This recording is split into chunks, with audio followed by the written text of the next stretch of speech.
Hello beautiful listeners, Manipur Focus YouTube channel gi maikaidagi mayambu tarhamna okchari. Channel asida aigi ihan hanba wari ama puduna lakchare. Wari asigi mamingdi my delivery boy. Wari asibu thawai hakchang yauna khut thabirakpi mayamna su thoidok hendokna khangnarabi Helena Nandeibam ni. Wari asi pathokchaba matamda Soibam aranba yauraklabasu mayamna ngakpinaba haina ihan hana thamjaraga wari asi paba huzaragage mayam punna taminarasi. Amaras masam manadu tentrik tena kakthaluraga dressing adu yam postana sechilli. Inkhalakpa pakhang macha oibagi nap nap launa fazari. Hek yengbada yam attraction piba body ni. Handaksi mayamba khaiga jimsu khra sanabana masadu yengbada aduki matik nungairi. T-shirt kalit padudi ba masada tap napi. Amaras mamaga maga dangkhak leibani. Graduation loishillaga asum sufam nofang khangdabagi mahak delivery service amagi delivery boy oiduna leiri. Nupi ayamba mabu high school tamlingai matamdagi propose yamna torakpani. Higher secondary tamlakpa madudagi graduation tamlakpa fawba mangonda nupi kayana tanarai. Adubu mahak nupi amatada kokthadadi koi sunongmata koirudi. Ngasidu khurai maikaida ma delivery tawnaba pot khara laktuna loishinbadu loiraga pochai sing adu lokhatluraga magi dayodu thauraduna khurai maikaida haitharaklami. Masam mathak thangba sanglap tawbadu maninglomda haithakraga captu shat ufsilli. Magi Google Black tu shat ufsillaga dayodu speed chu yamna kandabi marak oina tawduna lakli. Pangai lomdagi pochaidu mathang thanamlaga khurai salan thong yorakpa adwaida cosmetic item khara delivery tawramgadabadu sat lakthoktuna phone number aduda call tawrai. Nupi ama Amaras ki call du sat pairai. Hello, kana? Amaras lum lauba nupa thokpa khonjelda hairai. You Helena is now my birabra. Song giving the parcel malakpa. Adu delivery to Boyagadra. You Heli do sat cantadana kumlai.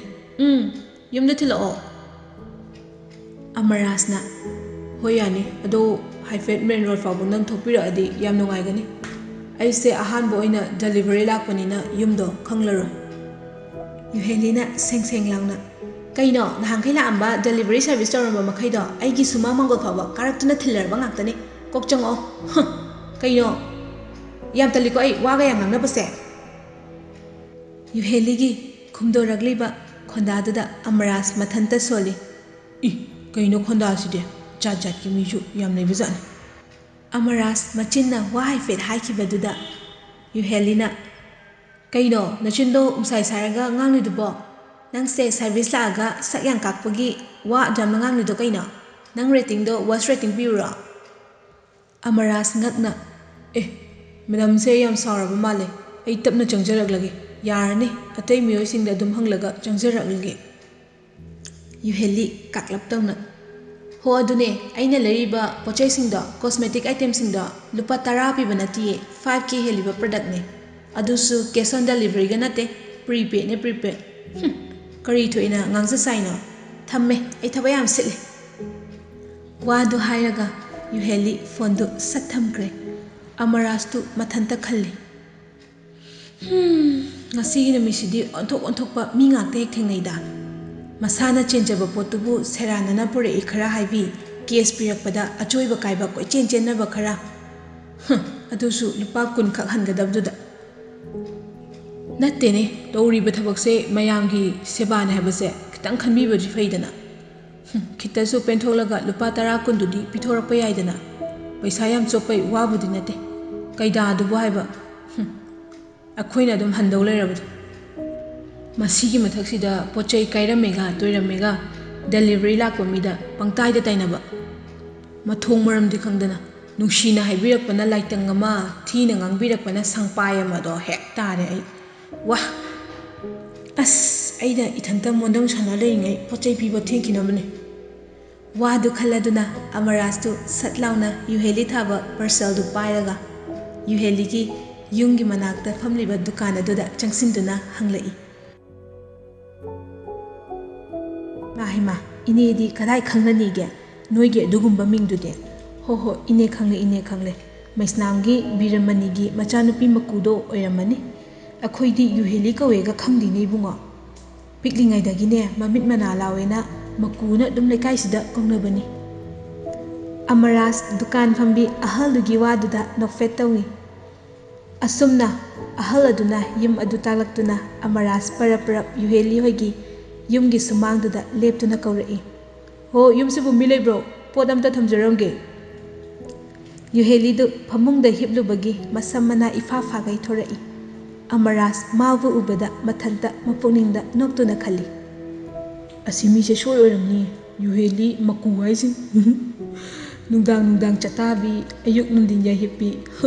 tummuri oira malene masam mana gaji fa gai angawi mana thoraklise fanabu janai sakka minga thikraba saksida fajanaba tairibanine cosmetic mayamse chummi Yuhelini thorakliba nupi adu masam manawo ifa fakai hakang wawa chaleduna mamitu sat pangthorai aduga lepliba nupa Amarastuda khangyeng lakbani mana tawrakliba fibam aduda Amarasna masak mataw yamna fajaba pakhang nap lauba ama oiduna leiramba duda hoima ai sire hairaga mamaidu sat thongjilomda leisilli as karino aidi chopedana marks amata faude phamungdagi thorakpasida akhang hana oknari sibu karino ba atusu masak mataw yam fajaba pakhang as ai loredana wakhal adu khallaga Yuheli du amuk imungrongda changkhige tawrakpani Amarasna sat kawrai parcel se mangogi stair sida sum thamamba yareko Yuheli du ikaiba khangatlaga sat onthorai aduga hairai amta ngaiko ai amta check tawkhige Amaras yani tawbiyo Yuheli Amaraski mamangduda ikaina potu check tawrai soidrabaduda tapna hairai yare soidre noina sure tasengna Yuheli magi lakliba pochai duda yengba natte Amaraski changkholaba saktam aduda ngauduna yengduna leiribani Yuheli Amaraski chungfira charaba phibam murti nupa thokpa wangchauba adu ubada mifam hongba ngamdre Amarasti Yuheligi miyeng aduda khoktak charaduna sat hairai adudi ayamu chacharage Yuheli kesinaduna khumai ado mathang pot lakpadasu nang adum thinbirauka Amarastu wa makha taramdana noktuna thorakle amuksu Yuheligi matawduda karigino khangdana asum magi makoktuda chusinduna leiribani mathantasu angakpa pokchari asumna numidangi matam yauraduna mama ibema Ratanana insang kanna semi Amarasna tapna imasi akhoi kainjang thongdoino Ratanana ho ngasaine imasina bazardagi ngakra macha ama leirakpane asi hekta soibumga thongjilage tawramlibani Amarasna as imasi adudi ngasi hinjang yam haudorina Ratanana haudoine ado icha sana imasina wonda ngasi wa amata haige munna tawko Amarasna kai haige masi Ratana nungaidana khangdre sana imasina nangidamakta selfiduna thaba ama tawhanba ngamgani haibagi thajabasu leite aikhoina unariba napabuna nangi namingda thamlamba lawshangam asema yungdadaba mangaire adubu hauzik matamgi thabak macha ama changbagi lawnariba paisa sida kaisu nganam thumlamloi madugi awatbado thibada aikhoi yamna hena waagani Amarasu tapna khumlai imasi aidi selfiduna thabak changadaba orabadi thabak ado tawdrabasu tokthoke ai tawroi aina handak thakiba SSC gi banking exam do adu haidokpa ngaikige ai fajanadi tawrambani maduda yauroktrabadi ai business ama haudoke imasi loan ama lauraga yen nganu salloiduna aikhoigi labukto farm tawge ꯉꯥ ꯃꯆꯥ ꯊꯥꯗꯒꯦ ꯍꯧꯖꯤꯛꯀꯤ ꯃꯇꯝꯁꯤꯗ ꯏꯔꯝꯗꯝ ꯑꯁꯤꯗ ꯑꯩꯈꯣꯏꯒꯨꯝꯕ ꯃꯍꯩ ꯃꯁꯤꯡ ꯇꯝꯁꯤꯜꯂꯨꯔꯒ ꯊꯕꯛ ꯐꯪꯗꯕ ꯌꯨꯠ ꯀꯌꯥꯅꯤ ꯃꯁꯤꯗ ꯑꯩꯈꯣꯏꯅ ꯁꯦꯜ ꯄꯤꯗꯨꯅ ꯊꯕꯛꯀꯤ ꯍꯤꯗꯥꯟꯅꯕ ꯂꯝꯖꯦꯜ ꯑꯁꯤꯗ ꯅꯆꯥꯗꯤ ꯌꯥꯎꯕ ꯄꯥꯝꯗꯦ ꯏꯃꯥꯁꯤ ꯏꯁꯥꯅ ꯊꯕꯛ ꯄꯤꯖꯗꯨꯅ ꯒꯣꯚꯔꯟꯃꯦꯟꯠ ꯖꯣꯕ ꯈꯛꯇꯅ ꯊꯕꯛ ꯅꯠꯇꯦ ꯍꯥꯏꯕꯗ ꯅꯆꯥꯅ ꯁꯣꯏꯗꯅ ꯇꯥꯛꯀꯅꯤꯌꯦ ꯏꯃꯥꯁꯤ ꯔꯇꯅꯥꯅ ꯑꯃꯨꯛ ꯈꯪꯗ꯭ꯔꯦ ꯁꯅꯥ ꯏꯃꯥꯁꯤꯅ ꯍꯥꯏꯗꯧꯕꯗꯤ ꯃꯤꯑꯣꯏꯕ ꯑꯩꯈꯣꯏꯗꯤ ꯍꯣꯠꯅꯔꯤꯕ ꯃꯈꯩ ꯆꯍꯤ ꯀꯥꯕꯅꯤ ꯍꯣꯠꯅꯗ꯭ꯔꯕ ꯃꯇꯝꯗ ꯂꯩꯈꯥ ꯇꯥꯕ ꯀꯥꯡꯂꯨꯞꯅꯤ ꯏꯁꯥꯒꯤ ꯍꯨꯃꯥꯡ ꯃꯃꯜ ꯏꯁꯥꯒꯤ ꯍꯣꯠꯅꯖꯃꯜꯗꯨꯅ ꯍꯤꯡꯖꯔꯤꯕꯅꯤ ꯁꯨꯕꯗ ꯏꯀꯥꯏꯕ ꯌꯥꯗꯦ ꯅꯪꯅ ꯆꯠꯂꯤꯕ ꯗꯦꯂꯤꯚꯔꯤꯒꯤ ꯊꯕꯛꯁꯤꯁꯨ ꯌꯥꯝꯅ ꯐꯩ ꯅꯪꯒꯤ ꯅꯣꯡꯃꯒꯤ ꯊꯥꯎꯁꯦꯟ ꯈꯥꯏꯗꯣꯛꯈ꯭ꯔꯒ ꯂꯦꯝꯖꯔꯛꯄ ꯄꯩꯁꯥꯗꯨꯅ ꯇꯨꯡꯁꯤꯜꯂꯨ ꯈꯣꯡ ꯆꯣꯠꯂꯒ ꯆꯤꯟ ꯆꯣꯠꯂꯤ ꯍꯥꯏꯕ ꯄꯥꯎꯔꯧꯗꯣ ꯀꯥꯎꯒꯅꯨꯀꯣ ꯑꯃꯔꯥꯖꯅ ꯍꯣꯏ ꯏꯃꯥꯁꯤ ꯑꯩꯗꯤ ꯗꯦꯂꯤꯚꯔꯤ ꯁꯥꯔꯚꯤꯁ ꯆꯠꯂꯦ ꯍꯥꯏꯗꯨꯅ ꯀꯔꯤꯁꯨ ꯏꯀꯥꯏꯕ ꯂꯩꯇꯦ ꯃꯁꯤꯁꯨ ꯁꯤꯟꯐꯝ ꯑꯃꯅꯦ ꯌꯨꯔꯦꯟ ꯈꯔ ꯊꯛꯂꯒ ꯂꯩꯄꯨꯡ ꯐꯝꯂꯒ ꯃꯤꯋꯥ ꯉꯥꯡꯅꯗꯣꯏ ꯁꯔꯨꯛꯄꯨꯗꯤ ꯑꯩꯗꯤ ꯑꯐꯪꯕ ꯊꯕꯛ ꯁꯨꯕꯗ ꯏꯀꯥꯏꯗꯦ ꯃꯤ ꯄꯩꯁꯥ ꯌꯥꯝ ꯇꯥꯟꯈꯤꯗꯣꯏꯅꯦ ꯏꯃꯥꯁꯤꯕꯨ ꯅꯨꯡꯉꯥꯏꯍꯟꯈꯤꯗꯧꯔꯤꯕꯅꯤ ꯔꯇꯅꯥ ꯅꯣꯛꯂꯒ ꯏꯃꯥꯁꯤ ꯏꯆꯥꯒꯤ ꯋꯥꯁꯦ ꯇꯥꯕꯗ ꯅꯨꯡꯉꯥꯏꯕꯅ ꯂꯣꯏꯔꯦ ꯁꯅꯥ ꯆꯣꯠꯆꯣ ꯅꯈꯣꯡ ꯅꯈꯨꯠꯇꯣ ꯍꯥꯝꯗꯣꯛꯆꯔꯨꯔꯣ ꯏꯃꯥꯁꯤ ꯆꯥꯛ ꯂꯣꯏꯁꯤꯜꯂꯒꯦ ꯆꯥꯊꯣꯛꯅꯕ ꯇꯧꯔꯁꯤ ꯑꯁꯨꯝꯅ ꯑꯃꯔꯥꯖ ꯃꯃꯥ ꯃꯆꯥꯗꯨ ꯅꯨꯃꯤꯗꯥꯡ ꯆꯥꯛ ꯏꯁꯤꯡ ꯆꯥꯕ ꯇꯣꯛꯂꯗꯨꯅ ꯄꯣꯊꯥꯅꯈ꯭ꯔꯦ ꯁꯣꯝꯗꯗꯤ ꯌꯨꯍꯦꯂꯤ ꯑꯃꯔꯥꯖꯀꯤ ꯌꯥꯝꯅ ꯄꯣꯁ ꯇꯥꯕ ꯁꯛꯇꯝ ꯑꯗꯨ ꯅꯤꯡꯁꯤꯡ ꯑꯗꯨꯝ ꯂꯩꯔꯤ ꯂꯨꯝ ꯂꯥꯎꯅ ꯉꯥꯡꯊꯣꯔꯛꯄ ꯈꯣꯟꯖꯦꯜ ꯑꯃꯨꯛꯁꯨ ꯅꯣꯛꯄꯗ ꯔꯥꯁꯤ ꯂꯩꯕ ꯃꯇꯧ ꯅꯤꯡꯁꯤꯡ ꯃꯥꯒꯤ ꯊꯃꯣꯏꯒꯤ ꯃꯤꯍꯨꯠꯁꯨ ꯃꯊꯨꯝ ꯃꯔꯥꯡ ꯍꯧꯔꯦ ꯑꯁ ꯀꯔꯤꯅꯣ ꯗꯦꯂꯤꯚꯔꯤ ꯕꯣꯏ ꯅꯪꯒꯤ ꯁꯛꯇꯝꯁꯤꯕꯣ ꯑꯩꯒꯤ ꯃꯤꯠꯁꯤꯗ ꯑꯗꯨꯝ ꯎꯗꯨꯅꯇ ꯂꯩꯔꯤꯁꯤꯕꯣ ꯅꯁꯛꯁꯨ ꯈꯪꯗꯕ ꯅꯃꯤꯡꯁꯨ ꯈꯪꯗꯕ ꯂꯝꯂꯥꯟꯕ ꯅꯪꯅ ꯑꯣꯠꯂꯔꯦ ꯑꯩꯒꯤ ꯊꯃꯣꯏꯁꯦ ꯑꯣꯐꯤꯁꯔꯒ ꯑꯣꯏꯗꯨꯅ ꯌꯥꯝ ꯄꯣꯁ ꯇꯥꯅ ꯆꯤꯌꯔꯗꯒ ꯐꯝꯂꯒ ꯂꯩꯒꯗꯕ ꯅꯪꯅ ꯗꯦꯂꯤꯚꯔꯤ ꯕꯣꯏ ꯑꯣꯏꯔꯤ ꯀꯩꯒꯤꯅꯣ ꯑꯗꯨꯁꯨ ꯗꯦꯂꯤꯚꯔꯤ ꯕꯣꯏ ꯑꯣꯏꯔꯁꯨ ꯄꯣꯁ ꯌꯥꯝ ꯇꯥꯏ ꯍꯥꯏꯕ ꯁꯥꯔꯚꯤꯁ ꯀꯦꯞꯇꯨꯒ ꯄꯥ ꯀꯥꯔꯒꯣ ꯕꯦꯒꯇꯨꯃ ꯄꯣꯠꯁꯤꯜꯂꯒ ꯌꯦꯡꯕ ꯈꯨꯅꯨꯡꯉꯥꯏꯗꯣ ꯑꯁ ꯑꯩꯗꯤ ꯉꯥꯎꯔꯦꯗ ꯑꯗꯣ ꯃꯃꯤꯡꯁꯨ ꯈꯪꯗꯦ ꯍꯦꯛꯇ ꯊꯣꯜꯂꯒꯦ ꯅꯪꯒꯤ ꯅꯃꯤꯡꯁꯦ ꯃꯥꯏ ꯗꯦꯂꯤꯚꯔꯤ ꯕꯣꯏ ꯑꯁ ꯉꯥꯏꯈꯣ ꯍꯌꯦꯡꯒꯤ ꯄꯣꯠ ꯂꯥꯛꯀꯗꯕ ꯂꯩꯔꯤꯕꯅꯤ ꯉꯁꯥꯏ ꯅꯨꯄꯥꯗꯨꯅ ꯊꯤꯜꯂꯛꯑꯗꯤ ꯐꯅꯤꯗ ꯑꯗꯣ ꯑꯩ ꯀꯥꯟꯗꯦ ꯀꯣꯜ ꯇꯧꯁꯤꯜꯂꯒ ꯃꯦꯁꯦꯖ ꯊꯥꯖꯤꯟꯁꯤꯔꯥ ꯍꯣꯏꯗ ꯀꯣꯜ ꯍꯦꯛꯇ ꯇꯧꯁꯤꯜꯂꯒꯦ ꯍꯧꯖꯤꯜꯂꯒꯦ ꯍꯦꯛꯇ ꯂꯣꯏꯔꯦ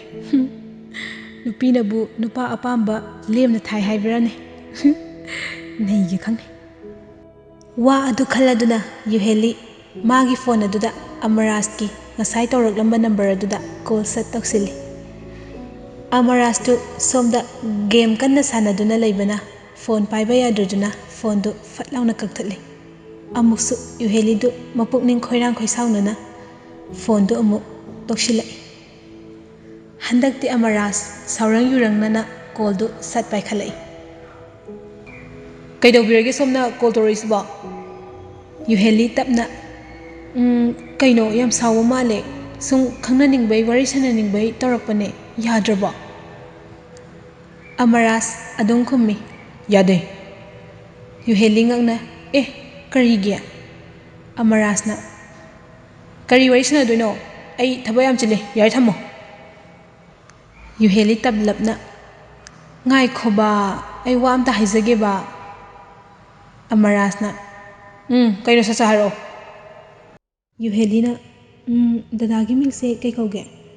ꯑꯩ ꯉꯁꯥꯏ ꯄꯣꯠ ꯂꯥꯛꯄꯒꯤ ꯋꯥꯔꯤ ꯁꯥꯕꯗ ꯈꯣꯟ ꯈꯔ ꯀꯟꯈ꯭ꯔꯦ ꯋꯥꯔꯧꯕꯤꯅꯣ ꯍꯥꯏꯒꯦ ꯇꯧꯕꯅꯦ ꯑꯃꯔꯥꯖꯅ ꯑꯗꯣ ꯑꯩꯗꯤ ꯌꯥꯝ ꯋꯥꯔꯧꯔꯦ ꯀꯩꯗꯧꯁꯦꯕ ꯌꯨꯍꯦꯂꯤꯅ ꯑꯁ ꯑꯗꯨꯃꯥꯏꯅ ꯍꯥꯏꯕꯤꯅꯨꯕ ꯑꯩ ꯇꯁꯦꯡꯅ ꯁꯣꯏꯔꯦ ꯍꯥꯏꯕ ꯋꯥꯔꯧꯕꯤꯔꯅꯨꯋꯣ ꯑꯃꯔꯥꯖ ꯁꯠ ꯍꯥꯏꯔꯛꯏ ꯁꯤꯟꯐꯝ ꯈꯨꯗꯤꯡꯃꯛ ꯔꯦꯁꯄꯦꯛ ꯇꯧꯕ ꯇꯝꯕꯤꯌꯨ ꯑꯩꯈꯣꯏꯅ ꯇꯧꯖꯔꯤꯕ ꯊꯕꯛꯁꯦ ꯃꯤꯌꯥꯝꯒꯤ ꯁꯦꯕꯥꯅꯤ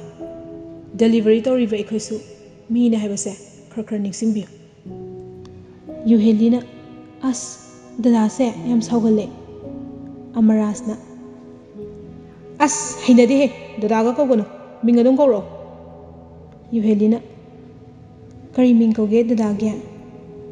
ꯑꯃꯔꯥꯖ ꯁꯠ ꯈꯨꯝꯃꯤ ꯑꯃꯔꯥꯖ RK ꯌꯨꯍꯦꯂꯤ ꯅꯣꯛꯂꯗꯨꯅ ꯑꯩꯅ ꯌꯨꯍꯦꯂꯤ ꯀꯧꯋꯦ Amarasna ai nangi ming hangkibro ngasai khange Yuheli ngakna kamai khangino Amarasna ai ne songi ngasai parcel delivery to bola ambado makok sakro khangdine Yuheli nungaitana yambungse aina saudi matik migi mapungna bawa yam ngangibo Amarasna kariba nang hoji korida Yuheli sauningna yambung haiba nanado pangbra Arki ne haibududane kogwibei wani Amarasna hey yare mingadum ko Yuhelina aingondagi senior ne haiba aduna ai adum yambung kauge aine yambung kauraga nang tupsinbra Amarasna tupsindrasu kobirakon Yuhelina kauni aidi yambung ho yambung Amarasna nang yang khairanga ai phone thame Yuhelina yarako yambung thamkino haiba wadu haibaga nangde Amaras koldu satkai aduga mumonga noklipotni amuksu gyan taraktuna kana ukhruba jano haiduna leiduna yengi somdadi Yuhelidu kanna sauri aina ga tapthabibasida yam usipide yambung Amaras nang aina koidana dikhakto oroi yaraktribak takani sala miusitaba numitu sumthengsilai atya makoidu thawan michaksingna kafel mangan faurakpa hore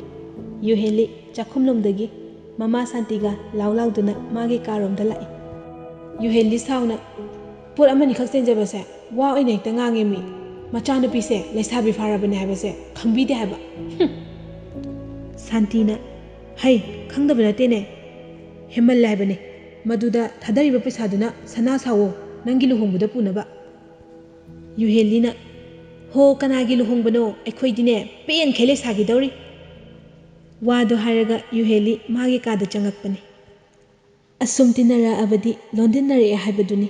Amaras ka Yuheliga wari sanabadu asum koinaraktre dongdom adum sanarai Yuhelina Amaras ta keshinba Amarasna amuk thina chaibiba saukre khanglagana amuk thembiba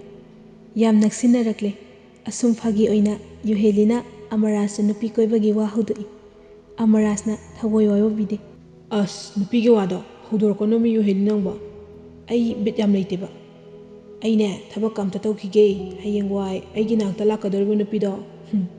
kemta wa haningdeba yam luna tawningeba Yuheli tapna ado yambungi khangnaba leibra Amarasna khangnarira khangnadrira khangdeda ainadi yam nuksijaba nupi amadi leye karigumba aina handaki SSC gi bank exam se mai paklaklabadi mabu laksinagi khale Yuheli imasu masa yamna sole mamogi seba kaido pamlakle Yuheli du Amarasna magi nungsibi amalai haibaduda yam nungaitana hairai yambungna nungshiriba nupido maraiba yam phaye aidi karium khangdre kari haiduino Amaras sat hairai handaki thabakse hek phangbaga nupa ama yambungna nangisu sembirage Yuheli aishu luhongage nangsu hongoba Yuheli nungaitana yambung aidi nupa amata pamdeda amuk hana pamgani haibasu thajadre yambungna pamjariba nupido yambungi thabak hek phangbaga lakshilo nacha nupi nupa poktana nungaina panbo oirako yambung adudaidi aisu yambungda pa omu hana phawra aroida Amarasna nang kaidorage Yuheli nasa nungaitabra Yuheli tapna kaisu tawdeda yambung aise pukni yam nungsigale aduda kadaidagino wakhal ama hek khalaktana yam kapningi yambung akhoise tapna sum lapna khraniko Amarasna hayangaubi kakanuse nungaitaba wakhal haisidine ignore toktho fare yamuk thamage ko Yuheli bye asi hairaduna Amaras phone su thamkre Yuheli di mathanda ꯀꯞꯇꯨꯅ ꯂꯩꯔꯤ꯫ ꯌꯥꯝꯕꯨꯡ, ꯑꯩꯅ ꯃꯇꯝ ꯀꯨꯏꯅꯗꯒꯤ ꯁꯥꯒꯠꯆꯔꯛꯄ ꯌꯥꯝꯕꯨꯡꯒꯤ ꯅꯨꯡꯁꯤꯕꯒꯤ ꯃꯨꯔꯇꯤꯁꯦ ꯉꯁꯤꯗꯤ ꯃꯆꯦꯠ ꯀꯌꯥ ꯊꯣꯛꯅ ꯀꯥꯏꯔꯦ꯫ ꯑꯩꯅ ꯊꯃꯣꯏꯗ ꯊꯝꯂꯤꯕ ꯑꯩꯒꯤ ꯗꯦꯂꯤꯚꯔꯤ ꯕꯣꯏ ꯌꯥꯝꯕꯨꯡ ꯑꯃꯔꯥꯖꯀꯤ ꯁꯛꯇꯝ ꯉꯁꯤꯗꯤ ꯑꯔꯦꯝꯕ ꯑꯣꯏꯔꯦ꯫ ꯌꯥꯝꯕꯨꯡꯗꯤ ꯂꯝꯂꯥꯟꯕꯤ ꯀꯅꯥꯒꯤ ꯁꯛꯇꯝ ꯂꯥꯠꯇꯨꯅ ꯃꯥꯒꯤ ꯊꯃꯣꯏꯗ ꯂꯝ ꯀꯟꯁꯤꯜꯂꯝꯃꯦ꯫ ꯑꯩꯒꯤ ꯈꯣꯡꯗꯥꯛꯐꯝ ꯂꯩꯔꯝꯗ꯭ꯔꯦ꯫ ꯌꯥꯝꯕꯨꯡ, ꯅꯪꯕꯨ ꯅꯨꯡꯁꯤꯅ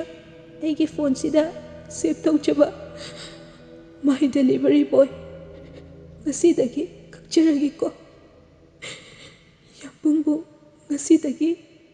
ꯌꯨꯍꯦꯂꯤꯅꯁꯨ ꯏꯕꯨꯡꯒꯨꯝ ꯈꯟꯖꯔꯒꯦ꯫ ꯌꯨꯍꯦꯂꯤ ꯊꯃꯣꯏ ꯃꯆꯦꯠ ꯇꯥꯅ ꯀꯥꯏꯔꯦ꯫ ꯑꯁꯨꯝꯅ ꯑꯃꯔꯥꯖꯁꯨ ꯗꯦꯂꯤꯚꯔꯤ ꯁꯔꯚꯤꯁꯀꯤ ꯊꯕꯛꯇꯨ ꯇꯣꯛꯂꯦ꯫